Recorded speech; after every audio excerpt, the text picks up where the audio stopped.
हरि ओम, नमो नमः। प्यारे बच्चों, आज हम लोग कक्षा 12 संस्कृत विषय के अंतर्गत संस्कृत व्याकरण में कारक एवं विभक्ति प्रकरण का अध्ययन करेंगे। कारक किसे कहते हैं? कारक के विषय में साक्षात क्रियान्वयित्वम कारकत्वम, क्रिया का जिससे सीधे संबंध हो उसे कारक कहते हैं। शब्द है, जैसे यहाँ पर है रामः गच्छति, रामः करता है और गच्छति ये क्रिया है। अब इस गच्छति क्रिया का जो राम से संबंध है वो कर्ता और क्रिया का संबंध है। गच्छति क्रिया के अर्थ को पूरा करने वाला जो शब्द है वो है राम। राम का क्रिया से कर्ता का संबंध, कर्ता किसे कहते हैं? जो कार्य को करने में स्वतंत्र हो। गच्छत क्रिया को करने में राम स्वतंत्र है, इसलिए राम कर्ता हुआ और कर्ता में प्रथमा विभक्ति का प्रयोग होता है। ये इधर है रामः रोटिकाम खादति, राम रोटी खाता है। खादत क्रिया है, उस क्रिया को करने वाला कर्ता है राम। अब राम कर्ता जो खादत क्रिया है उसके माध्यम से जो उसका अभीष्ट है, जो अभीष्टित है, जिसको चाहता है वो क्या है? वो रोटी काम, रोटी है। तो रोटी की कर्म संज्ञा हुई। कर्म संज्ञा का मतलब होता है कर्म उसका नाम दिया गया और उसके बाद काम क्या हुआ? द्वितीया विभक्ति का प्रयोग हुआ। तो रोटी का प्रथमा विभक्ति, रोटी काम द्वितीया विभक्ति का प्रयोग हुआ। खादत क्रिया का और रोटी का ये कर्म और क्रिया का संबंध है। क्या खाता है? रोटी खाता है। यहाँ पर ये है रामः द्विचक्रिकया गच्छति, राम साइकिल से जाता है। गच्छत क्रिया है, इस क्रिया को करने में जो सबसे अधिक सहायक है वो क्या है? साइकिल। तो साइकिल सबसे अधिक सहायक है तो वह करण, और करण में तृतीया विभक्ति का प्रयोग होता है। तो राम गच्छत क्रिया के पूर्ण करने में सबसे अधिक सहायता साइकिल की लेता है, इसलिए साइकिल में करण कारक हुआ और तृतीया विभक्ति का प्रयोग हुआ। यहाँ पर यह है माता पुत्राय दुग्धम ददाति, माता पुत्र को दूध देती है। माता करता है, ददाति क्रिया है और कर्म है दुग्धम दूध। अब दूध से जो प्रसन्न होता है, जिसको दूध दिया जाता है, जिसको वस्तु प्रदान की जाती है वो संप्रदान होता है। तो दूध से खुश कौन हो रहा है? पुत्र। तो पुत्र की संप्रदान संज्ञा हुई और संप्रदान में चतुर्थी विभक्ति का प्रयोग हुआ तो पुत्र का बन गया पुत्राय। यहाँ पर ये अपादान पंचमी विभक्ति। सीमा गृहात आगच्छते, सीमा है, गृहात घर से है, तो घर स्थिर है, उससे सीमा आ रही है तो घर से अलग हुई, इसलिए घर की गृह की हो गई अपादान संज्ञा और अपादान में पंचमी विभक्ति का प्रयोग, तो गृह का बन गया गृहात। यहाँ पर ये षष्ठी है रामस्य अश्वः चरति, राम का घोड़ा चरता है। अब यहाँ पर चरत क्रिया है, चरत क्रिया का संबंध किसे है? अश्व से। घोड़ा चरता है, राम नहीं चरता है। राम का संबंध किससे है? अश्व से, घोड़े से। तो राम का चरत क्रिया से संबंध नहीं रहा, इसलिए ये संबंध कारक के अंतर्गत नहीं आता है, षष्ठी विभक्ति का प्रयोग होता है।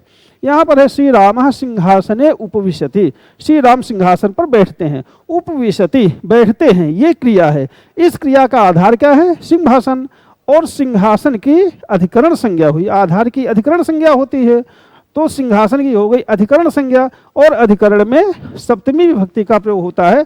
तो जैसे राम का बनता है रामे, ऐसे ही सिंहासन का बनता है सिंहासने। ये है कारक के चिन्ह, ये विभक्तियां हैं, ये कारक हैं। कर्ता में प्रथमा व्यक्ति, इसका चिन्ह होता है ने, और रूप बनते हैं रामः रामौ रामाः। कर्म में द्वितीय विभक्ति, कर्म का चिन्ह होता है को, रामम रामौ रामान। करण में तृतीया विभक्ति होती है से के द्वारा, रामे रामाभ्याम रामई है। संप्रदान चतुर्थी विभक्ति का प्रयोग के लिए, रामाय रामाभ्याम रामेभ्य। अपादान, इसमें पंचमी विभक्ति आती है और से अलग होने अर्थ में रामात रामाभ्याम रामेभ्य। षष्ठी संबंध काके की रामस्य रामयो रामाणाम, और सप्तमी अधिकरण रामे रामयो रामेषु। आगे संप्रदान कारक, आपके पाठ्यक्रम में है संप्रदान कारक चतुर्थी विभक्ति। संप्रदान किसे कहते हैं? कर्मणा यमभिप्रेति सा संप्रदानम।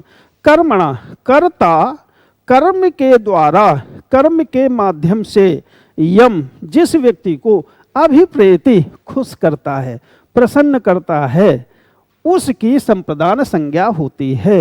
ध्यान दीजिए, संप्रदान संज्ञा हुई, संज्ञा माने संप्रदान उसका नामकरण किया गया, नाम दिया गया। और चतुर्थी संप्रदान से जिसको संप्रदान नाम दिया जाएगा वहां पर चतुर्थी विभक्ति का प्रयोग किया जाएगा। जैसे राम का बनता है रामाय, हरि का इकारांत शब्द है हरये बनता है चतुर्थी में, गीता आकारांत स्त्रीलिंग है गीतायै बनता है, प्रीति का प्रीत्यय बनता है। अब ये उदाहरण है, परीक्षा में पूछते हैं विभक्ति प्रयोग का कारण बताइए। तो यहाँ पर है पिता पुत्राय चाकलेहम ददाति, पिता पुत्राय पुत्र को चाकलेहम चॉकलेट देता है। तो करता है पिता, ददात क्रिया है। अब चाकले ही एक कर्म है। सूत्र हमारा क्या कहता है, कर्म से जिसको प्रसन्न किया जाए। तो कर्म क्या है, चाकले चॉकलेट। अब चॉकलेट से प्रसन्न कौन हो रहा है, पुत्र। तो जो प्रसन्न होगा पुत्र, उसकी संप्रदान संज्ञा हुई और उसमें चतुर्थी संप्रदान सूत्र से चतुर्थी विभक्ति का प्रयोग हुआ। माता बालायै क्रीडनकम ददाति, माता बच्ची को खिलौना देती है। तो कर्म क्या है, खिलौना। उस कर्म से प्रसन्न कौन हो रही है, खिलौना पा करके, बाला बच्ची। अभी आकारांत स्त्रीलिंग है इसलिए चतुर्थी में बनेगा बालायै। तो ये है बालायै। बालायै में कर्मणायम विपरीत सूत्र से संप्रदान संज्ञा हुई और चतुर्थी संप्रदान से चतुर्थी विभक्ति का प्रयोग हुआ।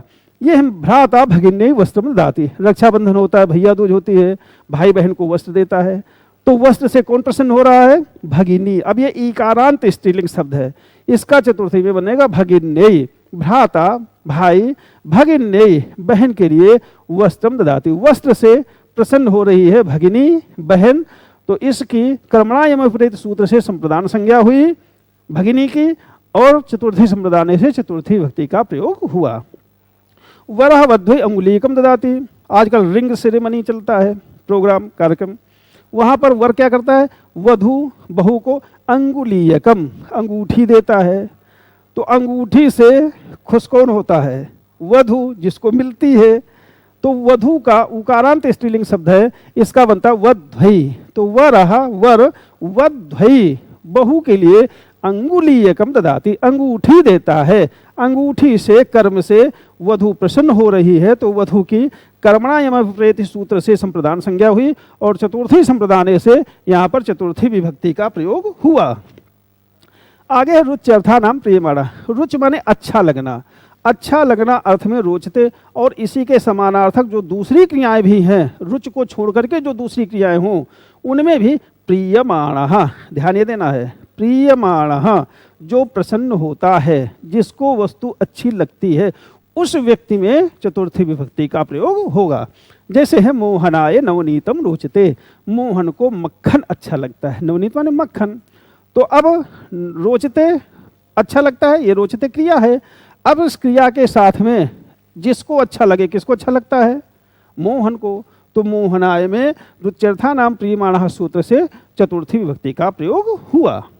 गीतायै, गीता को पयोहिमम आइसक्रीम अच्छी लगती है, गीता को आइसक्रीम अच्छी लगती है। तो पयोहिमम ये कर्म है और रोचते अच्छी लगती है।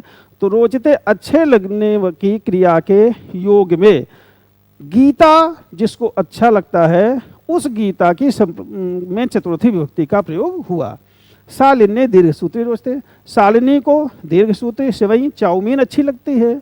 तो दीर्घ सूत्री से कौन प्रसन्न होता है, शालिनी। जैसे चाउमीन मिली खुश हो गई, तो दीर्घ सूत्री से शालिनी प्रसन्न होती है। तो शालिनी में इकारांत स्त्रीलिंग शब्द है, इसका बनता है शालिन्यै। तो शालिन्यै शालिनी को किस सूत्र से, रुच्यर्था नाम प्रियमाणः सूत्र से शालिन्यै में चतुर्थी विभक्ति का प्रयोग हुआ। हरे भक्ति रोचते, भगवान विष्णु को भक्ति अच्छी लगती है। किसको अच्छी लगती है, हरे भगवान विष्णु को।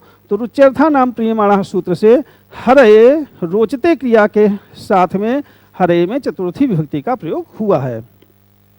यहाँ पर है स्पृहे रीप्सिता, स्पृह माने होता है चाहना, स्पृह यह रूप बनता है चाहता है, चाहती है।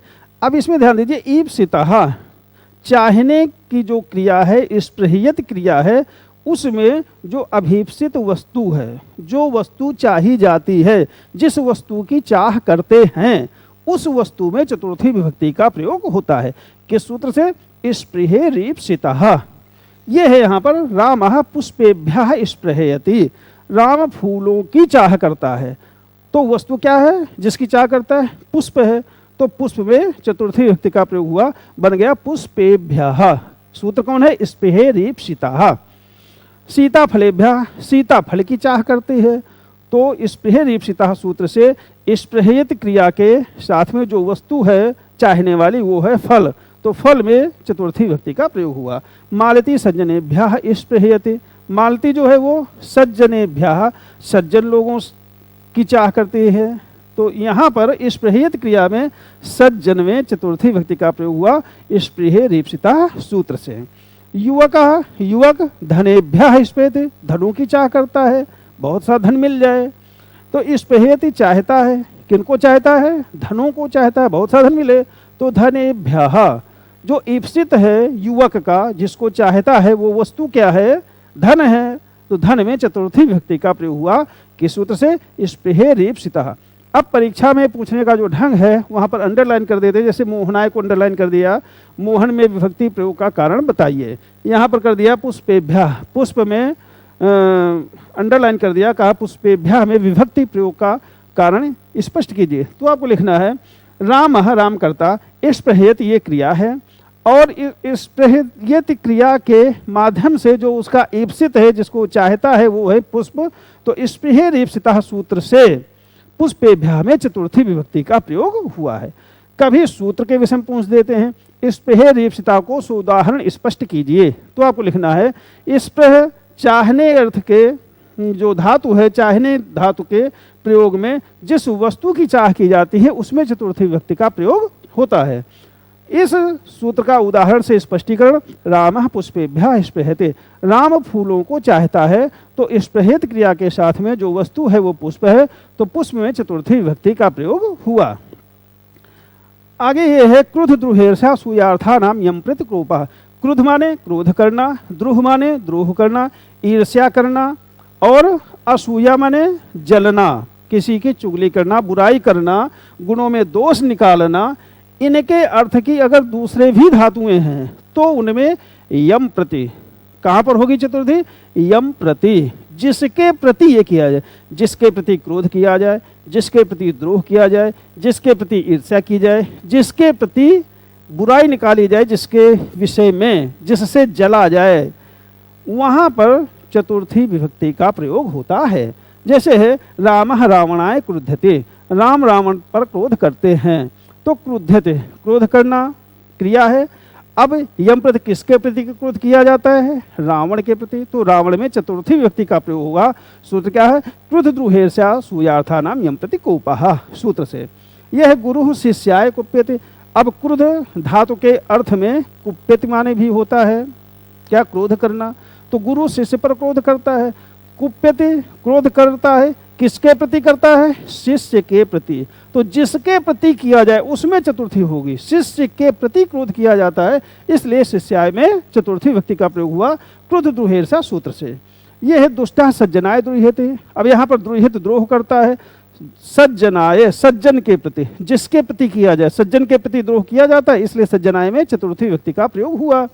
यहाँ पर मूर्खा पंडिताय ईर्ष्यते, मूर्ख है पंडित से ईर्ष्या करता है, तो पंडिताय जिसके प्रति किया जाए उसके प्रति होगा। ईर्ष्या पंडित के प्रति की जाती है, तो क्रुद्ध द्रुहेर्षा सूयार्था नाम सूत्र से पंडित में चतुर्थी विभक्ति का प्रयोग हुआ।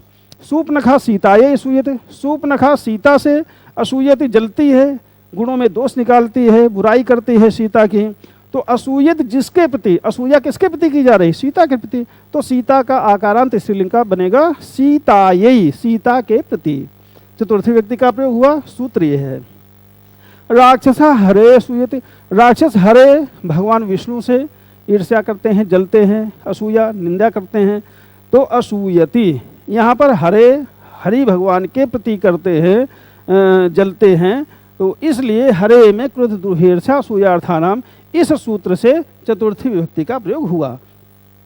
यह सूत्र है नमः स्वस्ति स्वाहा सुधा अलम वसट युगाच। नमः माने नमस्कार करना, स्वस्ति माने कल्याण हो, और स्वाहा माने देवताओं के लिए जब आहुति देते हैं तो कहते हैं इंद्राय स्वाहा, इंद्र को आहुति देते हैं। जो पितर अपने पूर्वज हैं, बाबा परबाबा हैं, उनको जो बलि दी जाती है, आहुति दी जाती है, उसको बोलते हैं स्वधा। और अलम माने बस, पर्याप्त, बराबर होना, और वसट आहुति। इनके शब्दों के साथ में चतुर्थी विभक्ति का प्रयोग होता है। बहुत साधारण उदाहरण है, श्री गणेशाय नमः, गणेश जी को नमस्कार है। नमः शब्द है तो इस शब्द के योग में गणेश में चतुर्थी विभक्ति का प्रयोग होगा, गणेशाय बन गया। विष्णु उकारांत शब्द है, उसका चतुर्थी में बनता विष्णवे, तो बन गया श्री विष्णवे नमः। नमः शब्द के साथ में नमः स्वस्ति स्वाहा स्वधा सूत्र से विष्णवे में चतुर्थी विभक्ति का प्रयोग हुआ। एक ध्यान दे, जैसे हनुमत शब्द है तो उसका बहुत जगह अशुद्ध रूप लिखा रहता है, कुछ लोग लिखते हैं हनुमतये, कुछ लोग लिखते हैं हनुमताय, शब्द बनता है हनुमते, ये ध्यान दीजिए। वहाँ पर चतुर्थी विभक्ति। प्रजाभ्या स्वस्ति, प्रजा का कल्याण हो, स्वस्ति शब्द के योग में प्रजा का कल्याण हो तो प्रजा में नमः स्वस्ति स्वाहा स्वधा सूत्र से चतुर्थी विभक्ति का प्रयोग हुआ तो बन गया प्रजाभ्या स्वस्ति, प्रजा का कल्याण हो। आगे है इंद्राय स्वाहा, इंद्र के लिए स्वाहा, तो नमः स्वस्ति सूत्र से स्वाहा के योग में इंद्र में चतुर्थी विभक्ति का प्रयोग हुआ, बन गया इंद्राय। राम का बनता है रामाय, बालक का बालकाय। यह है दैतेभ्या हरि अलम, दैतेभ्या दैत्यों के लिए हरि भगवान विष्णु अलम पर्याप्त हैं। अब अलम शब्द के योग में नमः स्वस्ति स्वाहा सूत्र से दैतेभ्या, दैत्य चतुर्थी विभक्ति का प्रयोग हुआ, दैतेभ्या बन गया। यह है इंद्राय वसट, वसट शब्द के योग में नमः स्वस्ति स्वाहा सुधा सूत्र से इंद्र में चतुर्थी विभक्ति का प्रयोग हुआ और बन गया इंद्र का इंद्राय वसट। सूत्र कौन है? नमः स्वस्ति स्वाहा सुधा अलम वसट योगाचन। आगे यह है अपादान कारक। अपादान कारक मतलब पंचमी विभक्ति। अपादान कारक में पंचमी विभक्ति होती है। सूत्र है ध्रुव अपाये अपादानम। ध्रुव माने स्थिर से, अपाय माने जब कोई वस्तु अलग होती है तो उस स्थिर की अपादान संज्ञा होती है, और जिसकी अपादान संज्ञा होगी स्थिर वस्तु की उसी में अपादाने पंचमी से पंचमी विभक्ति का प्रयोग होगा। राम का बनता है जैसे पंचमी में रामात, हरि का बनता है हरे, गुरु उकारांत इसका बनता है पंचमी में गुरोह, लता का बनता है लतायाह, नदी का बनता है नद्याह। जैसे वृक्षात परिणम पतते, वृक्ष से पत्ता गिरता है तो वृक्ष स्थिर है और पत्ता अलग हुआ, तो जिससे अलग होगा उस स्थिर में अपादान संज्ञा होगी। तो वृक्ष स्थिर है तो वृक्ष में अपादान संज्ञा हुई और अपादाने पंचमी से पंचमी विभक्ति का प्रयोग हुआ तो वृक्ष का बन गया वृक्षात। अगला है गुरु कानपुरात आगच्छति। गुरु जी कानपुर से आते हैं, तो कानपुर तो अपनी जगह स्थिर है, गुरु जी अलग हुए तो स्थिर कानपुर रहा, उस कानपुर में पंचमी विभक्ति का प्रयोग हुआ और अपादान संज्ञा। यह है शिष्य आसनात उत्तिष्ठति। शिष्य आसन से उठता है, आसन से अलग होता है, आसन तो अपनी जगह स्थिर है, तो स्थिर में आसन में ध्रुव उपाय अपादानम सूत्र से आसन की अपादान संज्ञा हुई और अपादाने पंचमी से यहाँ पर पंचमी विभक्ति का प्रयोग हुआ तो आसन का बन गया आसनात। ललिता सोपानात पतत। ललिता सीढ़ी से गिरती है, सीढ़ी स्थिर है, ललिता अलग हुई तो स्थिर सोपान है, सीढ़ी शब्द है, उस सोपान की अपादान संज्ञा हुई ध्रुव उपाय अपादानम से और अपादाने पंचमी से पंचमी विभक्ति का प्रयोग हुआ। गंगा हिमालयात प्रभवति। जहाँ से कोई वस्तु निकलती है भुआ प्रभवा उत्पन्न होने के स्थान में पंचमी विभक्ति का प्रयोग हुआ। गंगा हिमालय से निकलते हैं तो हिमालय में पंचमी विभक्ति का प्रयोग हुआ हिमालयात। अब जैसे परीक्षा में पूछ दिया गया वृक्षात में विभक्ति प्रयोग का कारण स्पष्ट कीजिए, कारक बताइए, तो आपको लिखना है वृक्ष स्थिर है, उससे पत्ता अलग हुआ, उस स्थिर में ध्रुव उपाय अपादानम सूत्र से अपादान संज्ञा हुई और अपादाने पंचमी से वहां पर पंचमी विभक्ति का प्रयोग हुआ। आगे यह है जुगुप्सा विराम प्रमादार्था नाम उपसंख्यानम। जुगुप्सा माने घृणा करना, विराम माने बंद हो जाना, अलग हो जाना, छोड़ देना, हटना, और प्रमाद माने असावधानी करना, भूल जाना। ये इनके समान अर्थ वाली जो दूसरी भी क्रियाएं हैं उनमें जिनसे ये जुगुप्सा हो, जिससे घृणा हो, जिससे विराम हो, वहाँ पर पंचमी विभक्ति का प्रयोग होता है। जैसे राहुल पापात जुगुप्सते, राहुल पाप से घृणा करता है तो जुगुप्सते ये क्रिया है, तो जुगुप्सा विराम प्रमादार्थाराम उपसंख्यानाम सूत्र से जुगुप्सते क्रिया के साथ में पाप से घृणा की जा रही है, इसलिए पाप शब्द में पंचमी विभक्ति का प्रयोग हुआ। सुनीता सत्यात न विरमत। ये विरमति और विरमते दोनों रूप बनते हैं क्योंकि ये उभयपदी क्रिया है। उभयपदी में विरमति परस्मैपदी और विरमते आत्मनेपदी। तो सुनीता सत्यात, इसमें जुगुप्सा विराम सूत्र से विरमते क्रिया के साथ में सत्य से नहीं हटती है, इसलिए सत्य में पंचमी विभक्ति का प्रयोग हुआ विराम क्रिया के योग में। शिष्य अध्ययनात् न प्रमदति, अच्छा शिष्य पढ़ाई में अध्ययन में न प्रमदते, असावधानी नहीं करता है, बहुत सावधान हो करके अध्ययन करता है।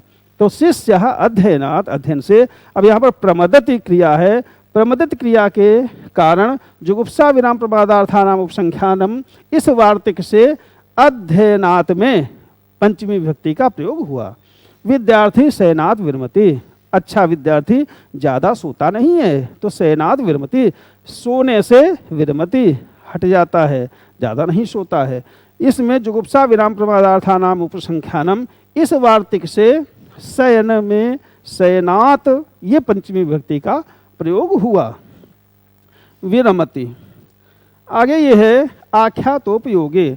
आख्यातोपयोगे, जब किसी गुरु से, अध्यापक से, शिक्षक से नियम पूर्वक अध्ययन किया जाए तो उसमें पंचमी विभक्ति का प्रयोग होता है। जैसे ये है अहम गुरोः व्याकरणम पठामि, मैं गुरु से व्याकरण पढ़ता हूँ। तो गुरु से, उस शिक्षक में या उस गुरु में, उस उपाध्याय में, उस आचार्य में पंचमी विभक्ति का प्रयोग होगा। तो गुरु से पढ़ रहे नियमित रूप से, इसलिए गुरु में पंचमी विभक्ति का प्रयोग हुआ, बन गया गुरोः व्याकरणम पठामि। ये उपाध्यायात अधीते, उपाध्यायात, उपाध्याय से, अधीते पढ़ता है, तो उपाध्याय में किसका प्रयोग हुआ? पंचमी विभक्ति का प्रयोग हुआ, उपाध्यायात अधीते, क्योंकि उपाध्याय से नियमित रूप से अध्ययन किया जाता है।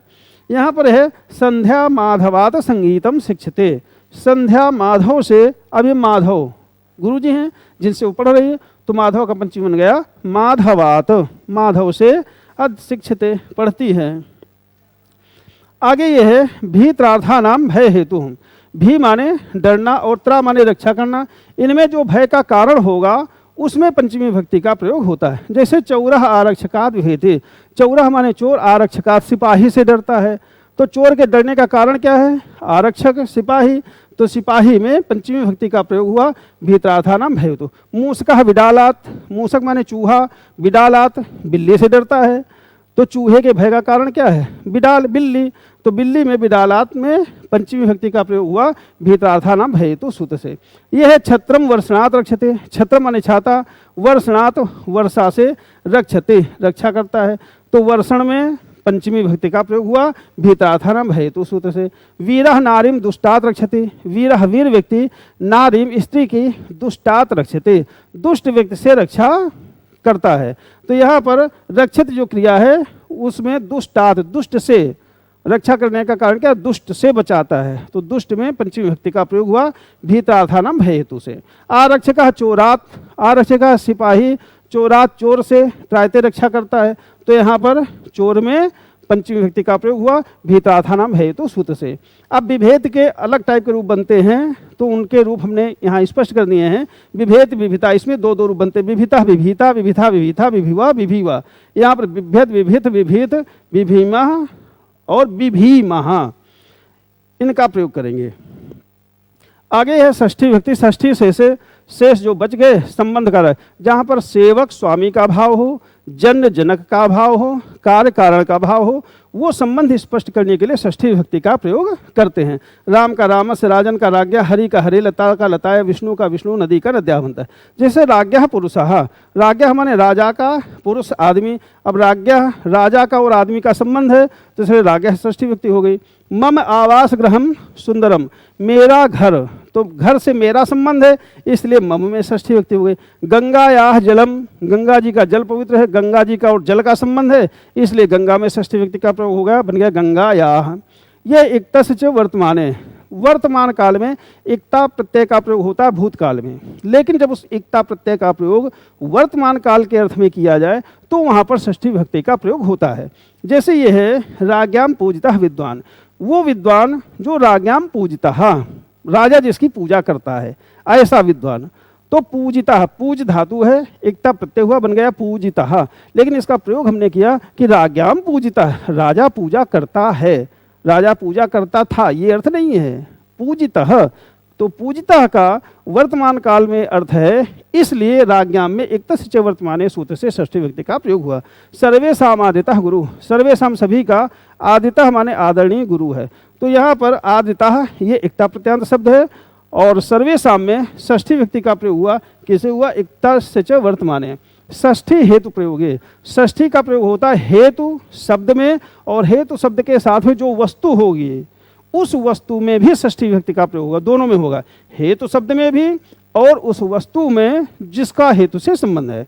जैसे कर्मकरः अन्नस्य हेतु वसते, कर्मकरः कर्मचारी अन्नस्य अन्न के लिए रहता है, सेवकः धनस्य हेतु सेवक धन के लिए, मोहनः गृहस्य हेतु मोहन घर के लिए प्रयास करता है। तो यहाँ पर हेतु में भी षष्ठी विभक्ति का प्रयोग हुआ और अन्न धन और गृह में भी प्रयोग हुआ। किससे हुआ? षष्ठी हेतु प्रयोग है सूत्र से। अगला है षष्ठी च अनादरे, जब किसी का अनादर या तिरस्कार या अपमान करके कोई कार्य किया जाता है तो वहां पर भी षष्ठी विभक्ति का प्रयोग होता है। सप्तमी का भी होता है। जैसे सुरेशा स्वपुतुः निवारयतः अब चलचित्रम द्रष्टुम गता, सुरेश पिता जी के मना किए जाने पर भी, पिताजी ने मना किया लेकिन उनके मना किए जाने पर भी फिल्म देखने चला गया, तो पिताजी का अपमान हुआ, उनकी बात नहीं मानी, उन्होंने मना किया था, तो इसलिए स्वपितुः पिता में षष्ठी विभक्ति का प्रयोग हुआ।